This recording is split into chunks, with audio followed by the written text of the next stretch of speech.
ವೇದಾಂತ stock ಇವತ್ತು 60% crash ಆಗುತ್ತೆ. Open ಆಗುವಾಗಲೇ ಬಿಗ್ ಗ್ಯಾಪ್ ಡೌನಿಂದ ಓಪನ್ ಆಗುತ್ತೆ. ಮೋರ್ ದ್ಯಾನ್ 60% ಡೌನ್ ಮೂವನ್ನು ಕೊಟ್ಕೊಂಡು ಟ್ರೇಡಿಂಗನ್ನು ಮಾಡ್ತಾ ಇರುತ್ತೆ. ಪ್ರೀವಿಯಸ್ ಟ್ರೇಡಿಂಗ್ ಸೆಷನಲ್ಲಿ 775ರಲ್ಲಿ ಕ್ಲೋಸಿಂಗನ್ನು ಕೊಟ್ಟಿತ್ತು. ಇವತ್ತು 320ರಲ್ಲಿ ಓಪನಿಂಗನ್ನು ಮಾಡಿಕೊಂಡು ಟ್ರೇಡಿಂಗನ್ನು ಮಾಡ್ತಾ ಇತ್ತು. ಹಾಗಿದ್ರೆ ಇಷ್ಟು ದೊಡ್ಡ ಕ್ರ್ಯಾಶ್ ಯಾಕಾಯಿತು? ಈ ಡೌನ್ ಮೂವ್ಗೆ ರೀಸನ್ ಏನು ತಿಳ್ಕೊಳ್ಳೋಣ. Hello and welcome to the channel. ನಾನು Rashmith, SEBI registered research analyst. ನಾವೀಗ ವೇದಾಂತ ಚಾರ್ಟನ್ನು ನೋಡ್ತಾ ಇರ್ಬೋದು. ಪ್ರೀವಿಯಸ್ ಟ್ರೇಡಿಂಗ್ ಸೆಷನಲ್ಲಿ ಇಲ್ಲಿ 774ರಲ್ಲಿ ಟ್ರೇಡಿಂಗನ್ನು ಮಾಡ್ತಾ ಇತ್ತು.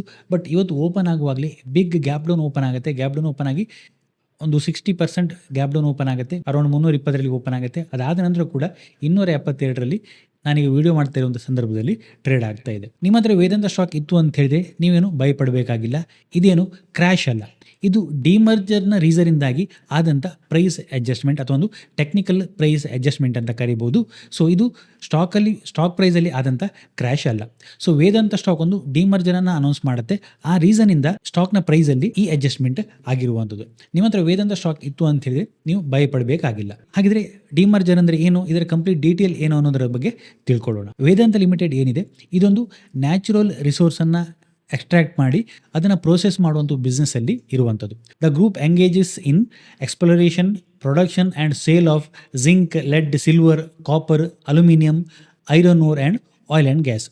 ಸೊ ಇದು UAE ಇರ್ಬೋದು, ಸೌತ್ ಆಫ್ರಿಕಾ ಇರ್ಬೋದು, ನಮಿಬಿಯಾ, ಐರ್ಲ್ಯಾಂಡ್, ಲೈಬೇರಿಯಾ, ಇಂಡಿಯಾ, ಹಲವು ದೇಶಗಳಲ್ಲಿ ಬಿಸ್ನೆಸ್ಸನ್ನು ಮಾಡ್ತಾ ಇತ್ತು. ಈ ವೇದಾಂತ ಲಿಮಿಟೆಡ್ನ ಅಂಡರ್ ಹಲವಾರು ಬಿಸ್ನೆಸ್ ಇತ್ತು. VEDL ಅಂತ ಇದರ ಸಿಂಬಲ್ ಇರುವಂಥದ್ದು. ಇದರ ಅಂಡರ್ ಹಲವಾರು ಬಿಸ್ನೆಸ್ಗಳಿತ್ತು.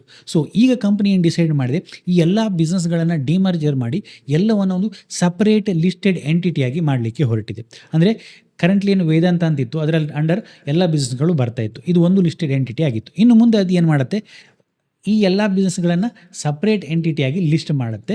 ಆ ರೀಸನಿಂದ ಸ್ಟಾಕ್ ಪ್ರೈಸಲ್ಲಿ ಒಂದು ಅಡ್ಜಸ್ಟ್ಮೆಂಟ್ ಆಗಿರುವಂಥದ್ದು. ಸೊ ಯಾವ ರೀತಿ ಆಗುತ್ತೆ? ಸೊ 5 ಕಂಪನಿಯಾಗಿ ಲಿಸ್ಟ್ ಆಗುತ್ತೆ. ಈಗಿರುವ ವೇದಾಂತ ಒಂದು ಇರುತ್ತೆ.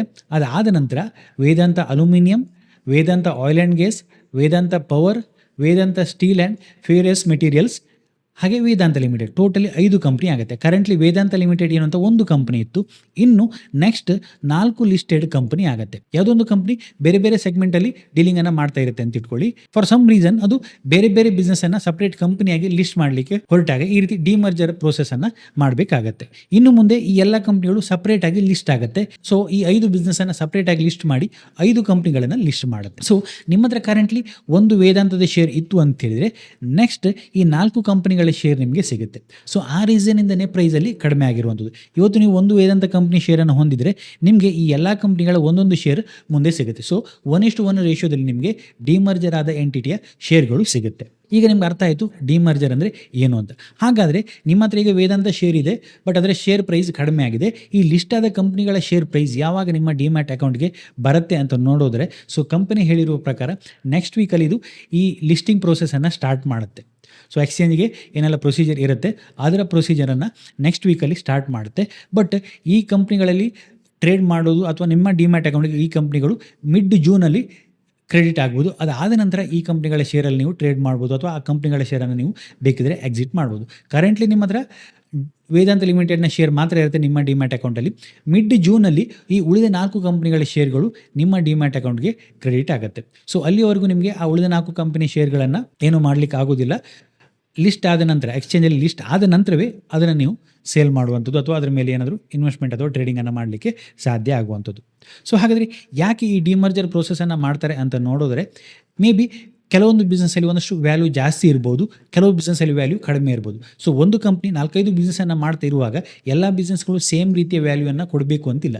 ಕೆಲವು ಬಿಸ್ನೆಸ್ಗಳು ಒಂದಷ್ಟು ಕಡಿಮೆ ವ್ಯಾಲ್ಯೂವನ್ನು ಹೊಂದಿರ್ಬೋದು, ಕೆಲವು ಬಿಸ್ನೆಸ್ಗಳು ಒಂದಷ್ಟು ಜಾಸ್ತಿ ವ್ಯಾಲ್ಯೂವನ್ನು ಹೊಂದಿರ್ಬೋದು. ಸೊ ಅವೆಲ್ಲವೂ ಒಂದೇ ಕಂಪ್ನಿಯಲ್ಲಿ ಇರುವಾಗ ಮೇ ಬಿ ಬಿಸ್ನೆಸ್ ವ್ಯಾಲ್ಯೂ ಸ್ವಲ್ಪ ಹೆಚ್ಚಿರ್ಬೋದು ಅಥವಾ ಕಡಿಮೆ ಇರ್ಬೋದು. ಸೊ ಹಾಗಾಗಿ ಸ್ಪೆಸಿಫಿಕ್ ಬಿಸ್ನೆಸ್ನ ವ್ಯಾಲ್ಯೂವನ್ನು ಅನ್ಲಾಕ್ ಮಾಡಲಿಕ್ಕೋಸ್ಕರ ಈ ರೀತಿಯ ಡಿಮರ್ಜರ್ ಪ್ರೋಸೆಸ್ಗೆ ಕಂಪ್ನಿಗಳು ಹೋಗ್ತವೆ.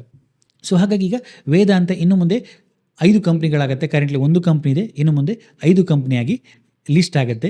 ಲಿಸ್ಟ್ ಆದ ಕಂಪ್ನಿಗಳು ಮಿಡ್ ಜೂನಿಂದ ನಿಮಗೆ ಟ್ರೇಡಿಂಗನ್ನು ಮಾಡಲಿಕ್ಕೆ ಸಿಗುತ್ತೆ. ಇದಿಷ್ಟು ವೇದಾಂತದ ಡಿಮರ್ಜರ್ ಬಗ್ಗೆ. ನಿಮಗೇನಾದರೂ ಈ ವಿಡಿಯೋ ಇಷ್ಟ ಆಯಿತು ಅಂತ ಹೇಳಿ ಲೈಕ್ ಮಾಡಿ. ಇನ್ನು ಹೆಚ್ಚಿನ ವಿಡಿಯೋಗಳಿಗಾಗಿ ನಮ್ಮ ಯೂಟ್ಯೂಬ್ ಚಾನಲ್ನ ಸಬ್ಸ್ಕ್ರೈಬ್ ಮಾಡ್ಕೊಳ್ಳಿ. Thank you.